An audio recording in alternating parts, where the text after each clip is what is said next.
Okay. तो children हम लोग आगे बढ़ते हैं कि राम लक्ष्मण और सीता जो है सुतीक्षण मुनि के आश्रम में पहुंचते हैं। तो मुनि ने उनको बताया कि वे उन्हीं की प्रतीक्षा में अब तक बैठे हुए थे और अपना शरीर त्याग नहीं रहे थे। जब उनको राम के दर्शन हो गए तो अब वे शरीर त्याग कर ब्रह्मलोक को चले जाएंगे। ये कहकर सायंकाल को संध्या उपासना करके राम वहीं रुके।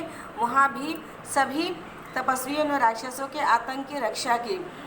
सब कोई बता रहा था कि वे राक्षसों से किस तरह से आतंकी थे। राम ने सभी की प्रार्थना स्वीकार कर लिया। कहा कि ठीक है, हम आप लोगों की रक्षा का वचन देते हैं।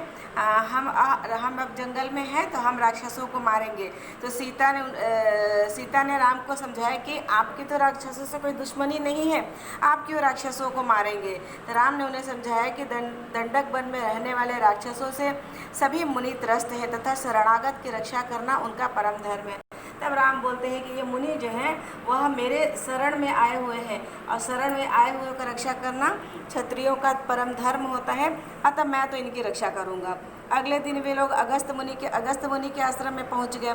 उन्होंने ऋषि को प्रणाम किया और अपना परिचय दिया। ऋषि ने भी फल मूल कंद आदि देकर राम का विधिवत उनका सत्कार किया, अतिथि सत्कार किया। उसके बाद उन्हें विष्णु का अलौकिक धनुष, ब्रह्मा जी के दिए हुए अमोघ बाण और कभी न खाली होने वाले इंद्र के तरकस तथा सोने की दिव्य तलवार दी। उन्होंने राम द्वारा किए गए अनेक दुष्कर कार्यों की चर्चा की। मैंने राम ने अनेक कठिन कार्यों को सहज किया है और बोले, राम आप सदाचारी हैं तथा ऋषियों की रक्षा करने में समर्थ हैं। आप पंचवटी में निवास कर सभी तपस्वियों की रक्षा करें और पालन करें। तो वह अगस्त मुनि जो है वह फिर भगवान राम से प्रार्थना करते हैं कि आप पंचवटी में ही रहिए और यहाँ रहकर आप हम सभी की रक्षा कीजिए, यही हम लोग आपसे चाहते हैं। तो राम कहते हैं कि ठीक है, हम लोग यहीं रहेंगे। वे सारा अस्त्र शस्त्र जो है स्वीकार कर लेते हैं। राम पंचवटी की तरफ बढ़ते हैं तो रास्ते में उन्हें एक विशालकाय गिद्ध मिलता है।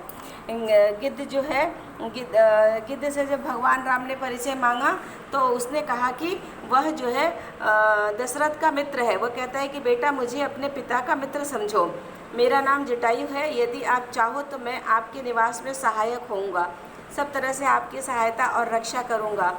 यह सुनकर राम ने जटायु को सम्मानपूर्वक गले लगा लिया तथा उसके साथ पंचवटी की ओर बढ़ चले। तो इस तरह से वे पंचवटी में निवास करने का फैसला करते हैं उन लोग और पंचवटी में रहने लगते हैं।